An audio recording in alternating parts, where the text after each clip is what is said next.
Hi friends, welcome to Nihali spoken English. Friends, ఈ వీడియోలో మనం అలాంగ్ విత్ అనే టూ వర్డ్ ప్రిపోజిషన్ గురించి తెలుసుకోబోతున్నాం. అలాంగ్ విత్ అనే టూ వర్డ్ ప్రిపోజిషన్ను ఎలాంటి సందర్భంలో ఉపయోగిస్తామంటే, మనం మాట్లాడే మాటల సందర్భాలలో తో కలిసి అని చెప్పే సందర్భంలో మనం అలాంగ్ విత్ అనే ప్రిపోజిషన్ను ఉపయోగిస్తుంటాము. ఎగ్జాంపుల్ తీసుకున్నట్లయితే, నేను నా స్నేహితులతో కలిసి అల్పాహారం తీసుకున్నాను. I had breakfast along with my friends. అతడు తన గర్ల్ ఫ్రెండ్తో కలిసి సినిమా చూడాలనుకుంటున్నాడు. He wants to see a movie along with his girl friend.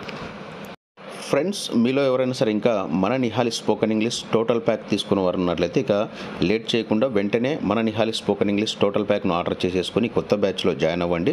So Nihali spoken English total pack తీసుకున్నట్లయితే మీకు 110 బుక్స్ వస్తాయి, ప్లస్ ఒక 64 GB 2-in-1 పెన్ డ్రైవ్ అనేది రావడం జరుగుతుంది. ఇక వెంటనే ఈ నెంబర్ కాల్ చేసి ఆర్డర్ చేసుకోండి. Thank you.